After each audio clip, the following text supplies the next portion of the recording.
तप्त मानस शांत हूँ जिनके गुणों के गान में, वे वर्धमान महान जिन विचरे हमारे ध्यान में। नमः समय साराई स्वामी भूत्य चकास्ती चित स्वभावाय भावाई सर्व भावं कलक्षदे पंडित शब्द शब्दे धर्मचल मूलो वरम लयम तत्ते मोक्षामि समय पावन मूलो श्री जीवनी। समय सार परमागम की जीवाधिकार, कर्ता कर्म अधिकार और पुण्य पाप अधिकार के संदर्भ में सामान्य चर्चा अपन ने की थी, जिसमें चार विभाग नयों के माध्यम से उनकी क्या उपयोगिता है और वो क्यों है ये दो बात अपन ने की थी। उपाधि विज्ञानम सब बेकार है, उपाधि का पता नहीं होना ऐसा। तो अब चार प्रकार के निश्चय नए होते हैं, तो संक्षेप में थोड़ी उनकी चर्चा करते हैं, क्योंकि समय सार जो ग्रंथ है वो निश्चय नय की प्रधानता वाला ग्रंथ है।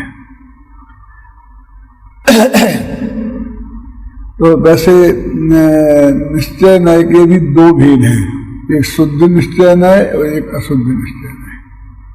और शुद्ध निश्चय नय तीन प्रकार का होता है, एक देश शुद्ध निश्चय नय, शुद्ध निश्चय नय और परम शुद्ध निश्चय नय। इस प्रकार ये चार भेद हो गए कि अशुद्ध निश्चय नय, एक देश शुद्ध निश्चय नय, शुद्ध निश्चय नय और परम शुद्ध निश्चय नय।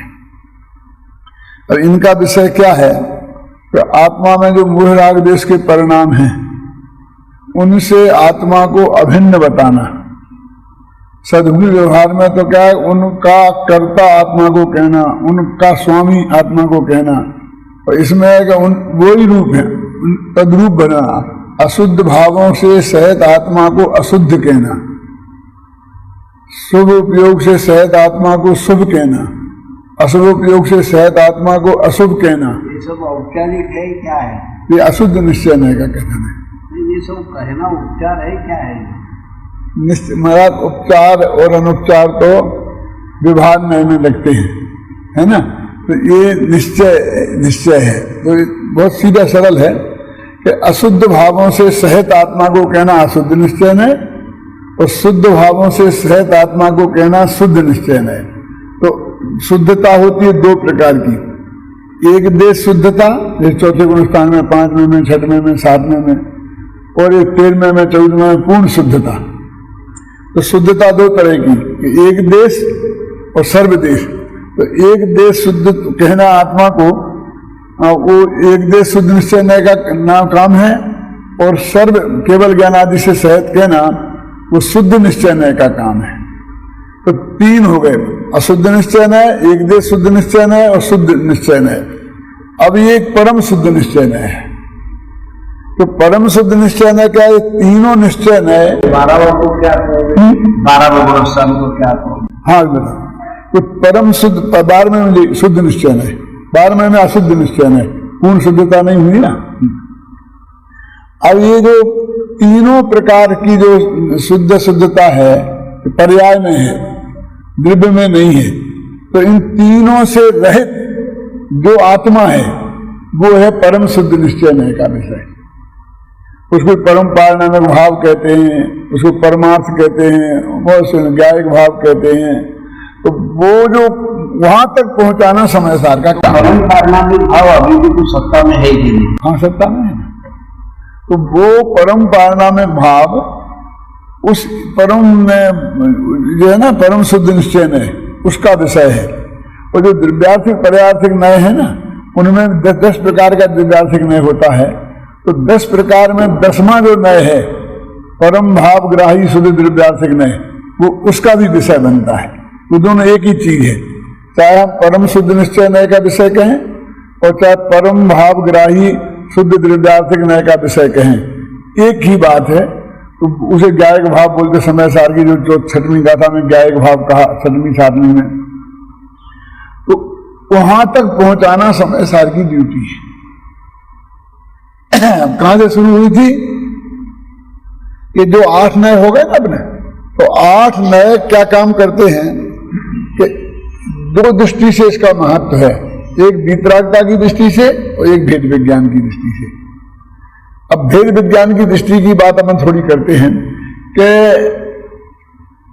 सारी दुनिया में, लोकालोक में एक अपना आत्मा है और वो सारी दुनिया में से उनसे भिन्न उसे हमें खोज निकालना है। सारी दुनिया में अपना जो एक आत्मा है वो सारी दुनिया एक तरफ और अपना आत्मा एक तरफ, तो हमें उसकी खोज करनी है। तो ये जो नए हैं 8, ये हमें सारी दुनिया से लेकर के उस शुद्ध आत्मा तक पहुंचाते हैं। कैसे पहुंचाते हैं कि पहले हमें यदि कोई आदमी को हीरे की जरूरत है और उससे कोई पूछे भाई हमें हीरा चाहिए, कहाँ मिलेगा, तो वो कहे पृथ्वी में। तो ये उत्तर गलत तो नहीं है, क्योंकि पृथ्वी में ही खदानें होती हैं और उसमें हीरा निकलता है, लेकिन उसके किस काम का है? क्योंकि पृथ्वी में हीरा है, अब उसे तो लड़की के लिए अंगूठी बनवा के देने हैं शादी में, अब वो पृथ्वी वाला हीरा तो काम आने वाला है नहीं। लेकिन ये बात सत्य है कि पृथ्वी में हीरा है। ऐसे ही कहा कि हमारा आत्मा कहाँ है कि लोकालोक में, तो बात तो परम सत्य है, क्योंकि आलोक आकाश के बाहर तो आत्मा गया नहीं। लेकिन वो हमारे जो आत्मा का ध्यान करना है, ज्ञान करना है, वो किस काम का? तो इसलिए कहते हैं कि उसने कम से कम इतना बताया कि वो है और पृथ्वी में है कि लोकालोक में है। तो अगला नहीं कहता कि नहीं नहीं नहीं, ये बात ऐसी नहीं है, पृथ्वी में नहीं, पन्ना में जो खदानें हैं उनमें हीरा है, ख्याल है ना। तो पन्ना की खदान में है, वो भी वैसी बात हो गई कि नहीं, बहुत फर्क हो गया। कहाँ हम सारी पृथ्वी में खोजते और कहाँ हमने 2-4 किलोमीटर का एरिया लोकेट कर दिया, तो हम सारी पृथ्वी पर से हमारी नजर हट गई और पर्टिकुलर एरिया पर आ गई। तो उसने हमको हीरा तो नहीं दिलाया, लेकिन बहुत बड़ा काम किया, क्योंकि हम सारी दुनिया में खोजते फिरते उससे हम एक लोकेट हो गए। ऐसे ही कि आत्मा कहाँ है, तो अभी कहा लोकालोक में और अब कहा लोकाकाश में। भाई क्या इसमें क्या हुआ, कैसे मिलेगा? अरे भाई लोकाकाश तो लोकाकाश से अनंत गुना है, तो वहां से दृष्टि तो हट गई ना, इतना काम कम हो गया। फिर उसने कहा भैया कि पन्ने की खदान से काम नहीं गए, जवेरियों का काम होगा, तो हमें तो बताओ कि हीरा हमें कहाँ मिलेगा। तो उन्होंने कहा बंबई में जवेरी बाजार में जाओ। तो इसने भी बहुत बड़ा काम किया कि सारी दुनिया से नजर हटा के हमें वहां लाया। तो ऐसे ही भी तीसरे ने कहा कि कहाँ है आत्मा, कि शरीर रूपी मंदिर में, देह देवल में विराजमान है। तो कहाँ लोकाकाश और कहाँ है शरीर? तो हमारी सारे जगत से दृष्टि हटकर इस शरीर पे आ गई। यद्यपि शरीर आत्मा नहीं है। जवेरी बाजार में तो और भी पान की दुकानें भी हैं, अकेला हीरा नहीं मिलता है, लेकिन फिर भी हमारा एक दृष्टि से हम वहां आ गए। तो शरीर में आत्मा, तो फिर कहा कि शरीर तो नहीं है आत्मा, क्या शरीर नहीं है? जो शरीर में जो सुख दुख को भोगता है, जो ज्ञान दर्शन देखने में आता है, वो आत्मा है। तो ऐसा कह करके राग द्वेष सुख दुख यद्यपि आत्मा के स्वभाव नहीं है, फिर भी ये शरीर जो जड़ था उससे भिन्नता की हम आत्मा की तरफ गए। ऐसे ही आगे बढ़ते बढ़ते जब वो कहते हैं कि जिसमें दान न देखने की शक्ति है वो है आत्मा, राग द्वेष वाला है, आत्मा नहीं है। ऐसे एक एक नया का निषेध करते जाते हैं महाराज। पहले एक की स्थापना करते हैं सारी दुनिया पृथ्वी में, फिर मना करते हैं, फिर कहते हैं पन्ने की खदान में, फिर मना करते हैं, फिर कहते हैं देह में, फिर मना करते हैं। अंत तो अपन कहते हैं वो त्रिभुवन जी की दुकान है, उसमें वो बराबर हीरा मिलता है और वो भी डिब्बी के अंदर रखा हुआ आपको मिलेगा। तो ऐसे ही वो कहते हैं कि जो केवल ज्ञान दर्शन चारित्र सुख वीर अनंत गुण और संख्य प्रदेश, उसमें भगवान आत्मा है। वहां तक आ जाए, वहां भेद विज्ञान की दृष्टि से वहां से बढ़ते बढ़ते यहां तक आ जाए। तो कहते कौन से आत्मा की बात कर रहे हो? कि जिस आत्मा के दर्शन का नाम सम्यक दर्शन है। हाँ, निश्चय नय से जानता है, जो 9 पदार्थों को निश्चय नय से जानता, भूतात्मा से जानता है। कहा हाँ 9 पदार्थ को छोड़कर और सब कुछ नहीं है। हाँ हाँ हाँ, तो ज्ञान जानने के लिए हाँ हाँ बहुत पदार्थ। हाँ, सही बात है। बादशाह का सारी नौ पदार्थ आ गया है। हाँ हाँ और जैसे आपने घुमाया सारे हाँ हाँ, ऐसे बात फिर यहाँ लाए हो नौ पदार्थ। नौ पदार्थ में जितने भी नहीं है वो समय सार में फिर ये कहा ना, नव तत्वम गतत्वोपि यदैकत्वम न मुंचति, कि 9 तत्वों में जाकर के भी जो एकत्व को नहीं छोड़ता है, नव तत्वों में छिपी हुई जो आत्मज्योति है, मैं तो उसको चाहता हूं। तो उस आत्मज्योति की बात कर रहे हैं। अब वो कहते हैं आत्मज्योति हमारे क्या काम की है, कि भाई साहब उसके दर्शन का नाम सम्यक दर्शन है। एक बात विशेष है कि जब तक आप लोग ब्रह्म संग्रह हो तो उस ब्रह्म का देखने के लिए पल्ला पढ़ना आसान नहीं है। हाँ नहीं सही बात है, सही बात है। बृहद संग्रह में ये सब बातें बहुत टीका में, खासकर ब्रह्मदेव की टीका में सभी शास्त्रों में सूत्र का लक्षण आत्म दर्शन। हाँ हाँ हाँ आत्मा अपना ग्राहक आप है, अन्य का ग्राहक नहीं। देव दर्शन करते उसका भी ग्राहक, देव दर्शन का करते उसका, हम देव दर्शन करते हैं अपने आत्मा का ग्राहक, मतलब लौटा के लिए वो स्वाध्याय करना बहुत जरूरी है आपको। संस्कृति की चित्र लेना ही तरह संग्रह जब तक आप पढ़ो यदि मन लगा के ये जो बता रहे हो पढ़ना बहुत मुश्किल है। तो आत्मा की अपन को कई अलग अलग तरीके से खोज करनी है। एक तो इसके लिए कि हमें आ गया रत्न का व्यापार, हाँ अगर एक तो दया पालने के लिए हमें आत्मा जानना है कि जीव कहाँ कहाँ है, तो हमारा जीवन दयामय हो, हमसे कोई हिंसा नहीं हो, इसके लिए जानना है कि जीव कहाँ कहाँ है। तो आलू में जीव है, जमीकंद में जीव है, हवा में जीव है, फूल में जीव है, अग्नि में जीव है। ये काय के लिए है, क्योंकि हमसे इनकी विराधना ना हो। यदि हम जाने ही नहीं कि इनमें जीव है तो फिर हम इनके साथ पत्थर जैसा व्यवहार करेंगे, जड़ जैसा। तो हमारा व्यवहार इनके प्रति अच्छा हो, इस करुणा के लिए चरणानी योग में जीव को जानना है। जले जंतु थले जंतु कौन सी जगह है ना जीव नहीं है। अब ये जो जीव है समय सार का जीव, वो करुणा के लिए नहीं जानना है, वो काय के लिए जानना है, ध्यान करने के लिए। कि जिसका अपन को ध्यान करना है, जिसके ध्यान से कर्मों का नाश होता है, केवल ज्ञान की प्राप्ति होती है, उस काम के लिए हमको आत्मा की खोज करनी है। तो जैसे कोई हमसे पूछता है कि पंडित जी कोई एक लड़का होगा आपके ध्यान में, तो हम कहते बोलो काय के लिए चाहिए, कि नहीं तुम क्यों बहस करते हो, तुम बताओ ना लड़का हुए तो। कि नहीं भैया लड़का अलग कई तरह के होते हैं, तुम्हें किस काम के लिए चाहिए ये बताओ। कब क्या मतलब, तुम्हें अपनी लड़की की सगाई करना है, जमाई के रूप में लड़का चाहिए, कि गोद लेना है, कि बर्तन मलने के लिए घर में जाना है, चौका पोंछा के लिए चाहिए, काय के लिए चाहिए लड़का, उस हिसाब से लड़के का की खोज होगी। हाँ आचार्य करुणा बोले, बोले में करुणा, आचार्य मूलचंद्र कह रहे जानता पश्चात जगत कारुण्य तो भगवान करुणा भाव से जगत को जानते देखते हैं। तो सिद्धों को कैसे करुणा लगाते, सार 8वां अध्याय 9वां सूत्र, जानता पश्चात पूर्वम जगत कारुण्य, जगत को जो देखते हैं सिद्ध भगवान करुणा भाव से ये करुणा के लिए करुणा करते हैं सब रोज हम बोलते हैं तस्मात कारुण्य भावेगा रक्षे रक्षे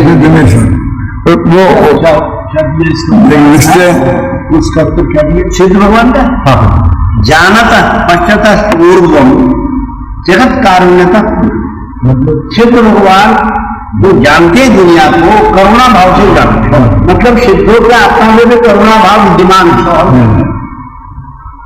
करुणा भाव से क्यों जानते हैं। देखिए ना, मुक्त जीव मुक्त होने के बाद भी करुणा पूर्वक जगत को जानते और देखते। कि जो का जो मैंने उसको टीका मुझे सोच ली, चलो आगे चलो बात में बात करो। मैंने करुणा नहीं समझे। तो वो जो आत्मा जो समय सार का आत्मा है, वो ध्यान का ध्येय आत्मा है, और उसमें अपनापन का नाम सम्यक दर्शन है। जिसे अपन बोलते हैं आत्मा के दर्शन का नाम सम्यक दर्शन, माने ये मैं हूं ऐसी प्रतीति, उसमें अपनेपन की भावना, उसका नाम वास्तव में सम्यक दर्शन है।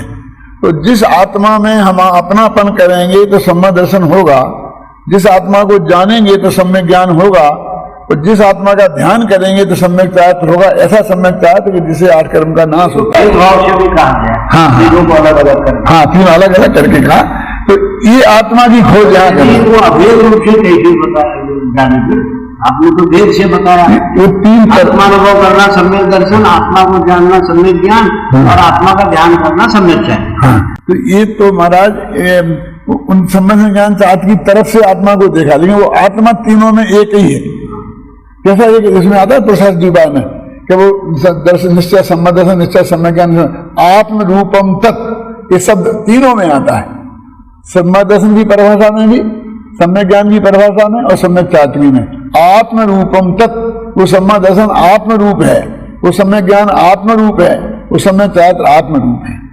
यानी वो आत्मा, जिस आत्मा को मैं अपनापन करेंगे तो हम सम्यक दर्शन हो जाएगा, वो आत्मा उसे जानेंगे तो सम्यक ज्ञान हो जाएगा, और उसमें ही का ध्यान करेंगे तो सम्यक चारित्र हो जाएगा। ध्यान सर्वश्रेष्ठ चारित्र है, चारित्र की सर्वश्रेष्ठ दशा। सम्यक दर्शन ज्ञान चारित्र को तीनों को कातंत्र का भी युक्त प्रत्यय है, दूसरा नहीं है, युक्त नहीं। और अकलंग देव ने भी वही सूत्र दिया, जो तीनों को एक साथ माना उन्होंने, अलग अलग नहीं लगते। दर्शन ज्ञान चारित्र को व्याकरण का एक ही सूत्र युक्त। हाँ बताए, अरे जो अभेद सिद्ध हो गया, अभेद। अब वो आत्मा है, तो वो आत्मा इन 4 नयों का विषय जो बताया, तो उसमें कौन का है? तो जो परम शुद्ध निश्चय नय का जो विषय लास्ट है, उसका जो विषय है वो आत्मा ध्येय का ध्येय है, वो आत्मा सम्यक दर्शन का विषय है, दृष्टि का विषय जिसे बोलते हैं ना, वो है। तो उस आत्मा को खोज निकालना ये समय सार का काम है।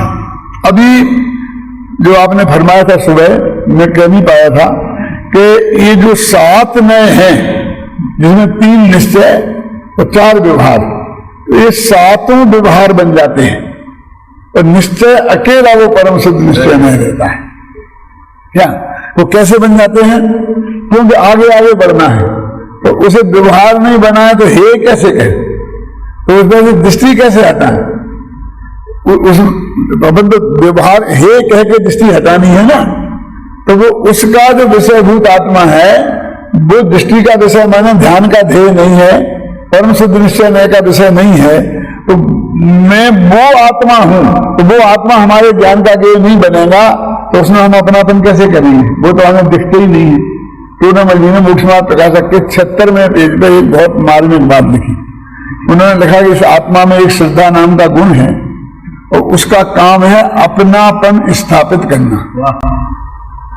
मोक्ष मार्ग होता है, ज्ञान का पूर्ण। मेरे को सारे प्रश्नों का उत्तर उसी में मिलता है। तो उनने किसी ने पूछा कि अनादिकाल से ये जीव मिथ्या दृष्टि है, तो इस मनुष्य भक्त में समझ में आता है, लेकिन ये एक इंद्रिय जीव मिथ्या दृष्टि कैसे है? एक इंद्रिय जीव को तो कुछ ज्ञान ही नहीं है, अकेली एक इंद्रिय के अलावा, तो उसने कैसे पर पदार्थ में अपनापन स्थापित कर लिया? गीत मिथ्या दर्शन उसके कैसे? गीत मिथ्या दर्शन तो होता नहीं असैनी पंचेंद्रिय के। तो टोडामल जी ने इसे सिद्ध किया कि मैं उनकी पंक्तियां 1 मिनट बाद बोलूंगा, पहले मैं एक उदाहरण देता हूं कि एक गाय है, और गाय के जो बछड़ा पैदा होता है नया नया अभी, तो वो अपनी मां को पहचानता नहीं है, क्योंकि उसने शक्ल नहीं देखी अभी तक मां के पेट में से पैदा हुआ। लेकिन इतना वो जानता है मां के पेट में से ही कि मुझे बहुत जोर की भूख लगी है, तो मेरे खाने का यहीं आसपास कहीं इंतजाम है, और मेरे मुंह में दांत नहीं है, तो ऐसा इंतजाम है जिसमें दांतों की जरूरत नहीं है। इतना वो अंदर से ही जानता है, इसलिए पैदा होते ही और वो चीज खोजने लगता है। अब कल्पना करो 10 गायें एक जगह खड़ी हैं और एक गाय ने बछड़ा दिया, तो वो तो जानता है कि ऐसी गाय होती वो मां होती है और उसके स्तनों में मेरा दूध है, लेकिन ये नहीं जानता कि इन 10 में से मेरी मां कौन है। तो क्या करे? तो कहते घबराने की बात नहीं है। वो जब बछड़े को गाय चाटने लगती है तो बछड़ा निर्णय कर लेता है कि ये मेरी मां है, मेरी मां नहीं। बताओ महात्मा गांधी पूर्व आश्रम है हाँ 9 किलोमीटर। हाँ बुलाया हाँ हाँ वो 96 गाय है। हाँ हाँ तो बोलने लगे हमारी गौशाला देखो। हाँ हाँ मैं क्या गौशाला में देखो, तो मैं गया तो बछड़े छोड़ दिए उन्होंने। हाँ हाँ भी बच्चे छोटे छोटे थे, हाँ वो अपने अपने मां के पास गए, वो दूसरे के पास नहीं नहीं गए आश्रम में। हाँ कहा ना। तो अब वो तो शुरू में जब तो वो तो उनने पहचान लिया, अपन नहीं पहचान सकते, सब गायें एक सी दिखती, सब बछड़े एक से दिखते हैं। न्याय शास्त्र में डॉक्टर साहब शरीर आते दूसरे जन के संस्कार। हाँ दूसरे धर्म से संस्कार से जो मालूम था कोई माँ होती है, उसके स्तनों में दूध होता है, मेरा पीने का इंतजाम है, और वो खोजता है उसको, लेकिन वो ये माँ की शक्ल नहीं जानता। वो माँ उस शक्ल को उसने कैसे पहचाना कि उसने चाहता, क्योंकि मैं इतना गंदा हूं और इस गंदगी को दूसरे जो मेरी माँ नहीं है उसके अलावा कोई नहीं चाट सकती, साफ कर सकती। वो अपनी जवान से इस गंदे पदार्थ को साफ कर रही है, तो निश्चित रूप से वो मेरी माँ है। तो अब वो बछड़ा उस गाय का वो पहचानता है। तो टोडामल जी क्या लिखते हैं कि आत्मा में एक श्रद्धा नाम का गुण है, और श्रद्धा गुण का काम हाँ स्वभाव सही, और उसका काम है किसी ना किसी में अपनापन स्थापित करना। यदि वो अपने में अपनापन स्थापित कर ले तो समादर्शन हो जाए, और अपने को छोड़कर किसी अन्य पदार्थ में अपनापन स्थापित करे तो मिथ्या दर्शन हो जाए। तो वो बछड़ा जो का उदाहरण दिया ना, तो अब वो अनादिकाल से तो एक इंद्रिय जीव है, उसके स्पर्शन इंद्रिय है, स्पर्शन इंद्रिय जन्य उसको ज्ञान है। तो उस ज्ञान का गे कोई पुद्गल ही बनता है, शरीर सबसे नजदीक का पुद्गल है, तो शरीर ही उसके ज्ञान का गे बनता है। तो जो चीज ज्ञान का गे बनेगी वो ज्ञान श्रद्धा गुण उसमें अपनापन मान लेगा, ये नेचुरल है, इसलिए वो मिथ्या दृष्टि है अनादिकाल में। पर समय हो गया। हाँ पर समय हो गया। तो ये टोडामल जी ने 76वें पेज पे ये बात लिखी है कि उनके शब्दों में मैं बोलता हूं कि आत्मा में श्रद्धा नाम का गुण है, जिसके कारण वो किसी को अपना माने ही माने, और उसको ज्ञान का गे शरीर बना, क्योंकि वो अत्यंत नजदीक का पर पदार्थ है, इसलिए उसने उसमें ही अपनापन मान लिया। तो अनादिकाल से शरीर में जो एकत्व बुद्धि है उसका कारण ये है। अब इसमें से एक सिद्धांत निकल गया कि यदि जब शरीर को ज्ञान का गे बना तो आत्मा ने उसे अपनापन कर लिया, तो अब आत्मा ज्ञान का गे बनेगा तो आत्मा में अपनापन कर लेगा। एक समय भी वो अपनापन किए बिना नहीं रह सकता। ये जाने देगा, ध्यान नहीं कर सकता। हाँ बस याद रखना। हाँ यही बात आ गई। ध्यान किसका करोगे? शब्दों का भी ध्यान छोड़ना पड़ता है। हाँ हाँ। तो वो कहते हैं श्रद्धा गुण, यानी ज्ञान का गे आत्मा जब बनेगा तब श्रद्धा गुण उसमें अपनापन कर लेगा। श्रद्धा गुण बहुत आलसी प्रकृति का गुण है। क्या मतलब आलसी प्रकृति का? जैसे कि वो करवट आसानी से नहीं बदलता, अनादिकाल से पर में एकत्व बुद्धि है तो जम रहा है बराबर। अब वो अपने आत्मा में एकत्व बुद्धि करे तो समादर्शन हो, तो वो जब वो करेगा कब? जब ज्ञान पहले सारा काम ज्ञान करे, तो नौ तत्व को समझे, नौ तत्व में छुपी आत्मज्योति को समझे, जितनी भी देशना लब्धि में है गुरु समझाए, वो सारा देशना लब्धि का काम कौन निपटाए? ज्ञान। प्रायोग लब्धि करण लब्धि का काम कौन निपटाए? ज्ञान। और जब ज्ञान करण लब्धि के अंत समय के बाद एक समय अंत समय के भी बाद वो ज्ञान का गे आत्मा बनेगा, उसी वक्त श्रद्धा में उसने अपनापन स्थापित कर लिया। करण लब्धि का भी अंत, करण लब्धि पूरी हो गई। तो ये कहने का आशा है मेरा कि श्रद्धा गुण फिर एक समय की भी देर नहीं करता, लेकिन उसके पहले ज्ञान का गे आत्मा बनना चाहिए, और एक समय बाद नहीं, उसी समय श्रद्धा गुण ने अपनापन स्थापित कर लिया। हाँ, अभी ज्ञान भले ही बाहर आ जाए लेकिन श्रद्धा उसमें जमी रहेगी, त्रिकाली धर्म में अपनापन स्थापित किए रहेगी। अब ज्ञान तो चक्रवर्ती है, 6 खंड की विभूति को लड़ रहा है, जीत रहा है, लेकिन श्रद्धा गुण वही जमा है कि ये मैं हूं, ये मैं नहीं हूं, वो सम्मत दर्शन कायम है। अनुभूति के काल में सम्मत दर्शन पैदा होता है, लेकिन सम्मत दर्शन की सत्ता के लिए अनुभूति की जरूरत नहीं है। उपयोग बाहर भी आ जाए, आत्मानुभूति भंग हो जाए, तो भी जब तक वो श्रद्धा गुण उस त्रिकाली ध्रुव भगवान आत्मा में परम शुद्ध निश्चय नहीं के विषय में अपनापन स्थापित किए रहेगा, तब तक सम्यक दर्शन कायम है। तो इसके लिए वो जो 4 नयों के माध्यम से, इन्हें अध्यात्म के नए बोलते हैं। सिद्धांत के नए अलग हैं, द्रव्यार्थिक पदार्थिक नए गिमानी 7 नए, और ये अध्यात्म के नए। अध्यात्म के नए क्यों इनका नाम है? क्योंकि आत्मा की खोज के ही काम में आते हैं, ये बाकी द्रव्यों पर नहीं लगते, पुद्गल पर नहीं लगते। वो बाकी के जो नए हैं वो 6 द्रव्यों पर लगते हैं, इसलिए वो आगम के नए कहलाते हैं। और जो सिर्फ आत्मा पर लगे वो अध्यात्म के नए कहलाते हैं। ये जयसेनाचार्य ने समय सार की टीका में स्पष्ट शब्दों में लिखा है। और इसको आध्यात्म को परमागम भी कहते हैं और उसे आगम कहते हैं, ऐसे ये शब्द भी जयसेनाचार्य ने लिखी है। तो ये जो नयों के माध्यम से वो आत्मा को वहां तक पहुंचाते हैं। तो ये जो समय सार के मैंने कहा था ना, कर्ता कर्म अधिकार और जीवा जीवाधिकार, तो इन्होंने दुनिया को 2 भागों में बांट दिया। एक भाग में रखा अपना आत्मा, त्रिकाली ध्रुव, उस परम शुद्ध निश्चय नय का विषय, और बाकी दूसरे भाग में बाकी सब चीजें। तो बाकी को सबको जरा सम्माने क्या कि जो पर पदार्थ हैं अपने आत्मा से जुड़े, पुद्गल धर्म अधर्म आकाश काल, तो वे तो पर हैं ही, ये एक ग्रुप गया। अब वो कहते हैं कि दूसरे जीव हैं, वो क्या है?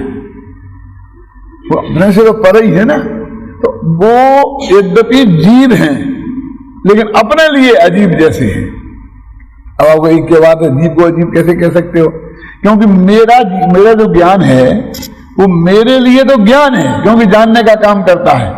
लेकिन आपका जो ज्ञान है वो मेरे लिए जानने का काम नहीं करता है, वो तो मेरे लिए ज्ञेय है।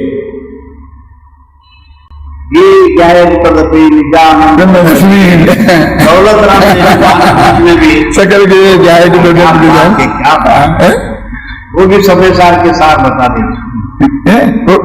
अपेक्षा क्या है कि आपका ज्ञान मेरे लिए ज्ञान नहीं है, ज्ञेय है। मेरा ज्ञान मेरे लिए ज्ञान है, आपका ज्ञान मेरे लिए ज्ञेय है। मेरा जीव मेरे लिए जीव है और आपका जीव मेरे लिए अजीब है, माने मेरे जीव से भिन्न, इस अर्थ में। वो ज्ञान दर्शन से रहे तो ऐसा अर्थ नहीं। तो ये कहते हैं कि सब पर से भिन्न, तो पर से माने पुद्गल धर्म अधर्म आकाश काल से भिन्न तो लेना ही है, लेकिन दूसरे जीवों से भी भिन्न अपने आत्मा को। जैन दर्शन में तो अनंत आत्मा कहे ना, विश्वास विभक्तों की प्रभावात आत्मा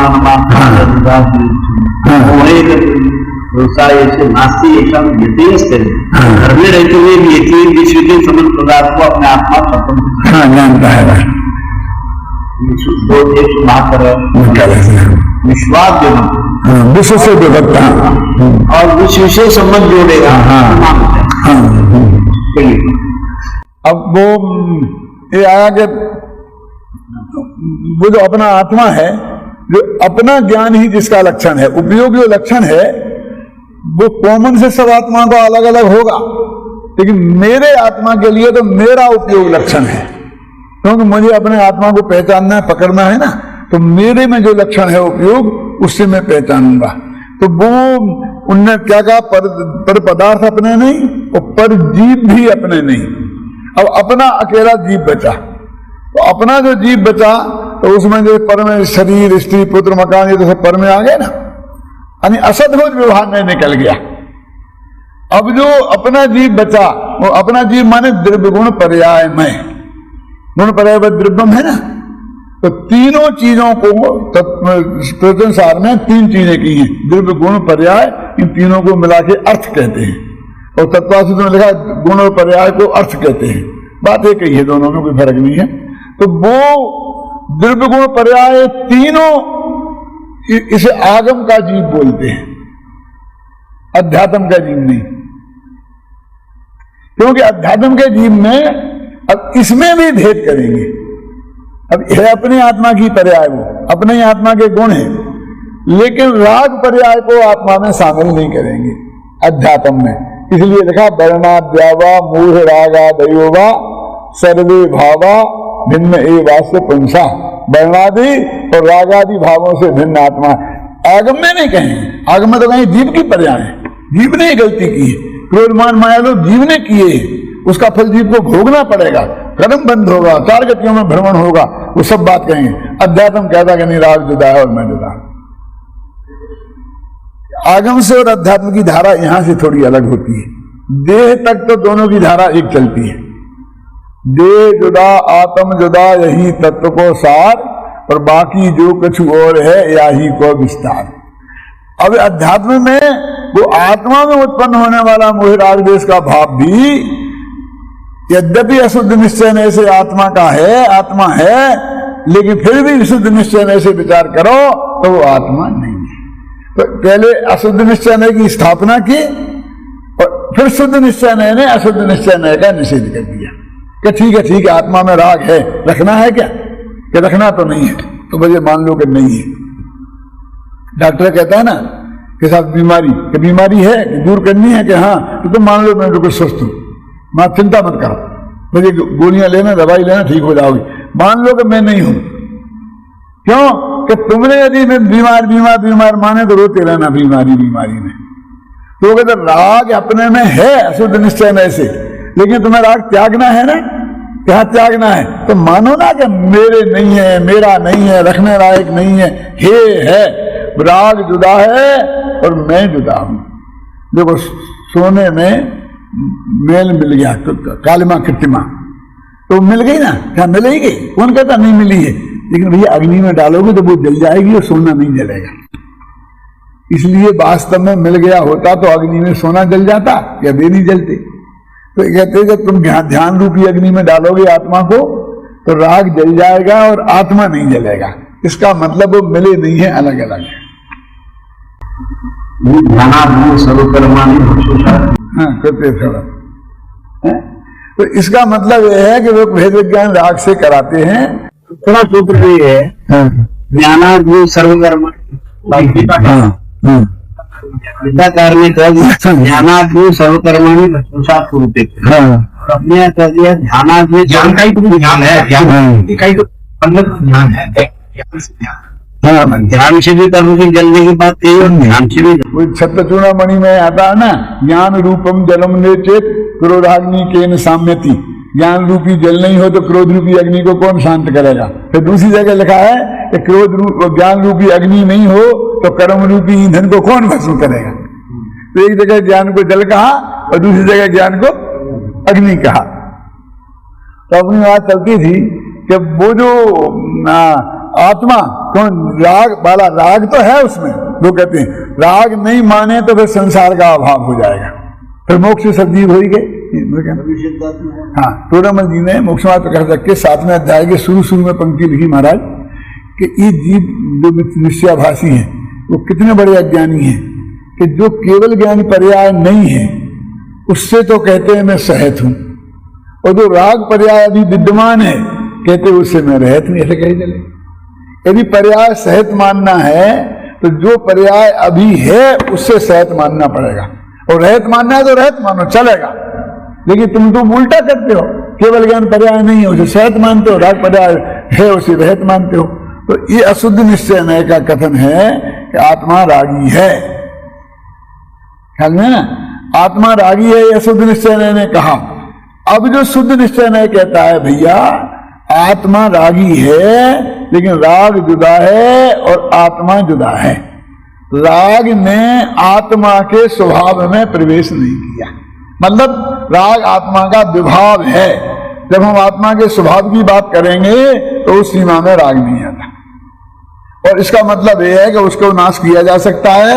उसका नाश करोगे तो तुम्हारी आत्मा का कुछ बिगड़ने वाला नहीं, तुम्हें कोई खतरा नहीं है।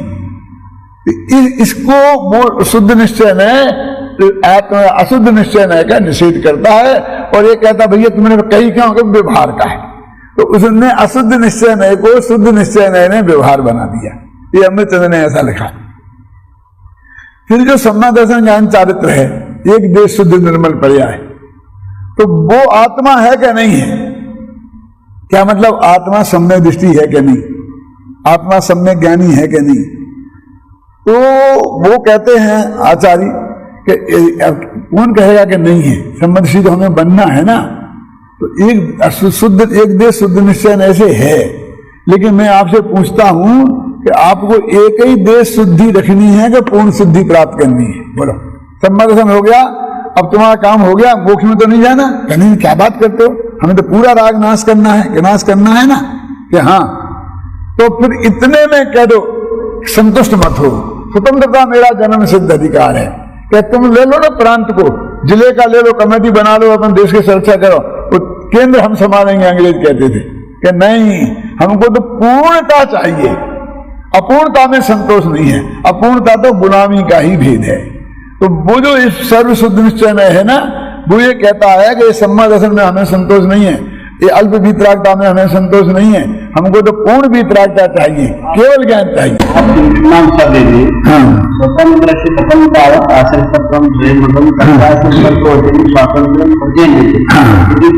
स्वतंत्र है तो पराश्रित है। हाँ, पराश्रित है तो तुम स्वतंत्र। कि तुम्हें सब में ज्ञान तो हो गया, कि हो तो गया, लेकिन आंखों वाला नहीं चाहिए, मुझे आंख के बिना दिखना चाहिए, तो कान के बिना सुनाई देना चाहिए। ये आंख कान की गुलामी मुझे पसंद नहीं है ना। तो वो जो नय है ना, कौन? शुद्ध निश्चय नय, वो कहता है एक देश शुद्धि में संतोष करने लायक नहीं है, क्योंकि मेरा वो स्वभाव नहीं है। स्वभाव पर्याय है, लेकिन मेरा जो स्वभाव है वो अल्पता नहीं है, पूर्णता है। मेरा स्वभाव में अल्पज्ञता नहीं है, मेरे स्वभाव में पूर्णता है। कैसा? तो ज्ञान तुम्हारा सम्यक हो गया, संतोष करो कि सम्यक हो गया, वो तो बहुत बढ़िया बात है ना। आपने म्युनिसिपैलिटी का चुनाव हमारे हाथ में रख दिया और हमारा हम चुन के अध्यक्ष बनाएंगे, वो काम करेगा, इसके लिए हम धन्यवाद देते हैं। लेकिन अब प्रांत का भी मुख्यमंत्री भी हमारा रहेगा, चलो प्रांत तुम्हें दे दिया, कि अगला प्रधानमंत्री हमारा रहेगा, नहीं मारा, हमको तो तुम जाओ यहां से, और हमको तो सब कैसा तुम बर्बाद हो जाओगे, तुमने अकल नहीं है, तुम लड़ मरोगे, कि हम जो कुछ होगा सो हो जाएगा, लेकिन तुम पधारो। तो वो कहता मैं अल्पज्ञता में संतोष नहीं है, पूर्ण वितरागता चाहिए, सर्वज्ञता चाहिए। एक कौन कहता है? शुद्ध निश्चय नय। इसका दूसरा नाम शास्त्र में साक्षात शुद्ध निश्चय नय भी है। अभी ये जो शुद्ध निश्चय नय और यज्ञ शुद्ध निश्चय नय, सम्मा दर्शन और केवल ज्ञान की प्राप्ति कैसे होगी? तो कहते हैं कि उस आत्मा के आश्रय से कि न जिसमें राग है और न जिसमें वीतरागता है, न जिसमें अल्पज्ञता है और न जिसमें सर्वज्ञता। आपको ये तो बहुत गड़बड़ मामला हो गया, ये कैसे? क्यों? क्योंकि जिस आत्मा का मुझे ध्यान करना है वो अनादि अनंत होना चाहिए, एक शर्त है उसकी। और ये वीतरागता अनादि की नहीं है और राग अनंत नहीं है, अल्पज्ञता अनंत नहीं है और सर्वज्ञता अनादि की नहीं है, और मैं तो अनादि अनंत हूं ना। तो ये शर्त पूरी नहीं होती उनमें, तो जिसमें ये शर्त पूरी नहीं है वो मैं नहीं। देखो, चार द्रव्य, क्षेत्र, काल और भाव। और समंत भद्र ने आत्मविमर्शा में लिखा सदैव सर्वम को निच्छेद स्वरूपादि चतुष्टयात्, कि अपने स्वरूप चतुष्टय से अपने अस्तित्व को कौन स्वीकार नहीं करेगा, और ऐसा कौन मूर्ख होगा जो पर चतुष्टय से अपना अस्तित्व स्वीकार करेगा। तो स्वचतुष्टय कौन सी चीज हुई? स्वद्रव्य, स्वक्षेत्र, स्वकाल और स्वभाव। वो अनंत चतुष्टय अलग है, अनंत दर्शन, अनंत ज्ञान, अनंत सुख, अनंत भी। ये तो स्वचतुष्टय है, जिससे प्रत्येक द्रव्य की, नवोदिया के भी और मोक्ष की भी और परमाणु की भी सत्ता होती है। तो मेरा अस्तित्व कैसे है? स्वद्रव्य, स्वक्षेत्र, स्वकाल और स्वभाव। तो मेरा मैं हूं, मेरा द्रव्य जो आत्मा है वो मेरा स्वद्रव्य है। अब मेरा क्षेत्र क्या है? तो असंख्यात प्रदेश मेरा क्षेत्र है। मेरा भाव क्या है? अनंत गुण मेरा भाव है। और मेरा काल क्या है? कि अनादि अनंतपना, त्रिकालीपना मेरा काल है। देखो, कोई भी वस्तु इस जगत में होती है ना, एक किताब है, इसमें चार चीजें जरूर होगी। कौन कौन सी? लंबाई, चौड़ाई और मोटाई और किताब। किताब माने द्रव्य, लंबाई माने काल, चौड़ाई माने प्रदेश और मोटाई माने गुण। द्रव्य भी एक वस्तु है, तो वो अपन कहें द्रव्य कितना चौड़ा है? क्या असंख्य प्रदेशी, लोकाकाश प्रमाण। कितना लंबा है? क्या अनादि अनंत। कितना मोटा है? कि अनंत गुणों का पिंड। ऐसी वस्तु है। तो जब इसमें एक काल वाली बात आई, अनादि अनंत, तो वो ही चीज आत्मा हो सकती है, द्रव्य हो सकती है जो अनादि अनंत हो। तो ये सब पर्याय, मति ज्ञान, शुद्ध ज्ञान, अवधि ज्ञान, मन पर्याय ज्ञान और केवल ज्ञान भी अनादि अनंत नहीं है। मति ज्ञान अनादि का है लेकिन अनंत नहीं है, केवल ज्ञान अनंत है तो अनादि का नहीं। इसलिए न मैं मति ज्ञान हूं, न मैं केवल ज्ञान हूं। यह खतरनाक बात है। ना मैं रागी हूं, ना मैं वीतरागी हूं, क्योंकि सिद्ध दशा में मैं रागी नहीं रहूंगा और निगोध में, और आज मैं वीतरागी नहीं हूं। तो यदि मैं ये मानूं कि मैं रागी हूं या वीतरागी, तो इसका मतलब है कि मैं वीतरागी हूं।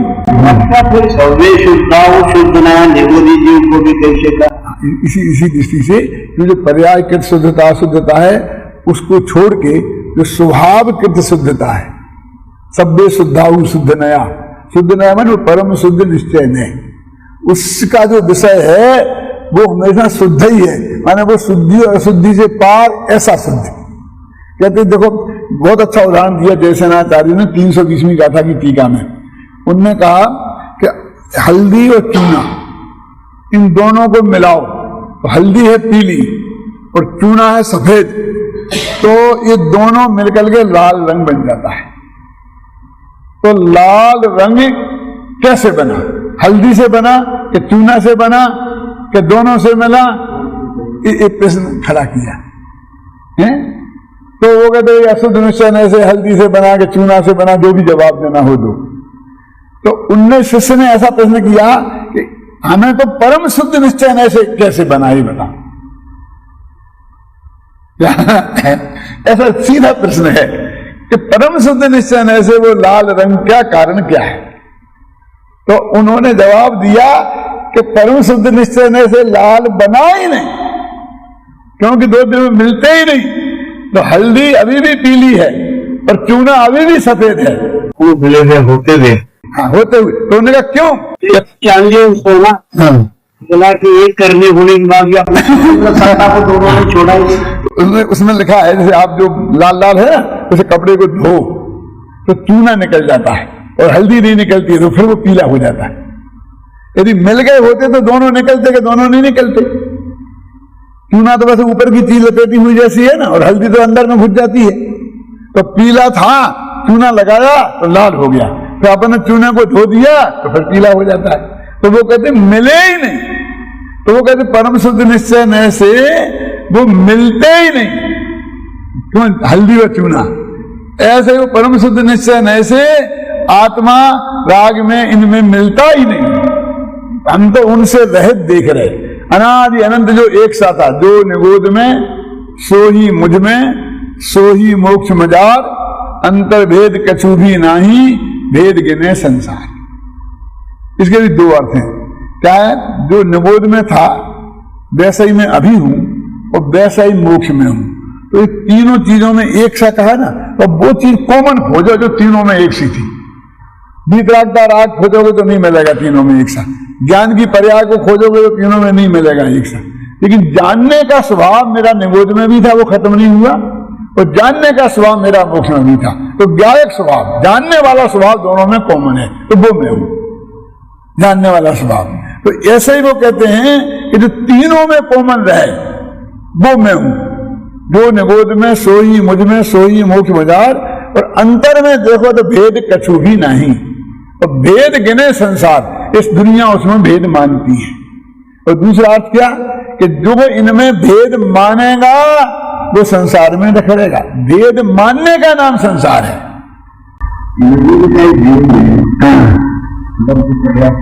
हाँ, पर्याय नाम का ज्ञान देता है। वो कितना छोटा है? हाँ, सबसे छोटा, अक्षर के असंख्य, अक्षर के अनंत में भाग। तो अक्षर के अनंत भाग क्या शब्द? क्या समझे?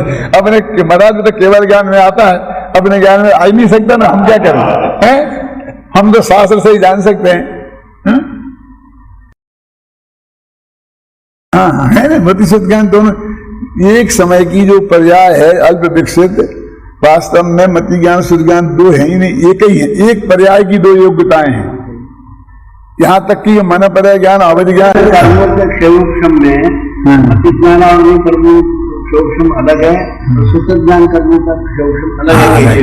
इसलिए लिखा कि जैसे इनको यहाँ अलग किया ऐसे उसको अलग किया। मतलब एक ही समय की पर्याय की 4 प्रकार की योग्यता है। 4 माने कौन?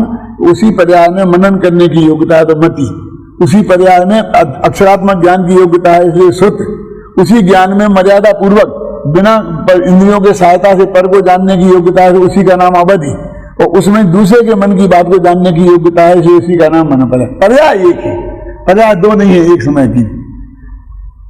यहाँ 4 लिए ना ज्ञान, तो उसके आवरण भी 4 लिए। उनको अलग अलग माना इसलिए के देखो ज्ञान के आवरण को अलग अलग माना। उसका मुक्ति ज्ञान और नहीं कर्म क्षोक्षम, मुक्ति ज्ञान का शुद्ध ज्ञान और नहीं कर्म क्षोक्षम, शुद्ध ज्ञान क्षोक्षम जो माना तो अलग अलग इसलिए माना। तो जो है ना राजमृति पानी के पंचाध्यायी, वो पंचाध्यायी में ऐसा लिखा है कि सम्यय दर्शन कब होगा? तो स्वानुभूत्या वर्ण कर्म के 6 उपसम से। क्या लिखा? स्वानुभूत्या वर्ण कर्म के 6 उपसम से। क्योंकि स्वानुभूत्या वर्ण तो हमने कर्म सुना ही नहीं, 148 प्रकृतियों में इसका नाम ही नहीं है। तो वो कहते जितने गे हैं उतने हम नहीं जान रहे, तो उतने सब प्रकार के आवरण कर्म हैं। जैसे मान लो मैं फोन को नहीं जानता हूं तो फोन आवरण कर्म है, समझ? एक पुस्तक में पुस्तकावरण कर्म है कि हम भले ही साथ में कितने लिखते, लेकिन जो जो चीज वो, इसलिए हमने 5 ज्ञान खड़े किए तो 5 आवरण खड़े किए।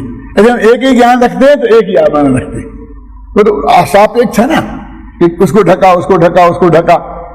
इसलिए तो इस तरीके से वो जो अपन ने परम शुद्ध निश्चय के विषयभूत आत्मा तक पहुंचने के लिए ये समय सार में 8 नयों का वर्णन है, और 8 नयों के कैसे कैसे हे करते करते हम वहां तक पहुंचते हैं, और वो चीज हमारी पकड़ में आ जाए, हमारे ज्ञान का गे बन जाए देशना लब्धि से, तो उसमें तीव्रतम रुचि जगेगी तो प्रायोग लब्धि, और उसमें से कर्ण लब्धि ऑटोमेटिक आएगी, और उसके बाद संबंध का एक के लिए दृष्टांत दिया जाता है। हाँ हाँ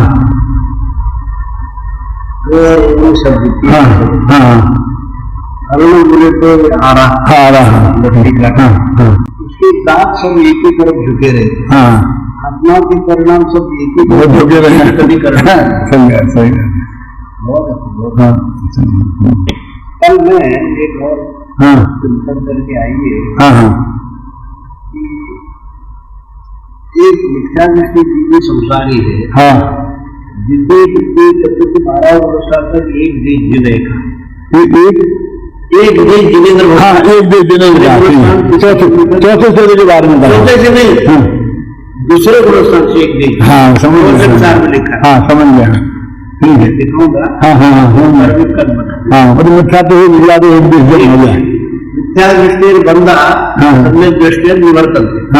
ये मिथ्या दृष्टि जीवी ही संसारी है। द्वितीय गुणस्थान से 12 तक संसारी में एक देश जीवे संसार में मैंने सूत्र निकाल। हाँ, नहीं सही बात, मिश्र वालों को भी एक देश चल। हाँ, वो तो निकल गए ना एक तरह छात्र में से, एक तरह छात्र से निकल गए। बहुत अच्छा लिखा है प्रवचन साहब ने। क्योंकि चौथे से बोलते हैं आचार्य ने दूसरे गुणस्थान से 12 तक एक देश उत्तर निर्मलता भले ही।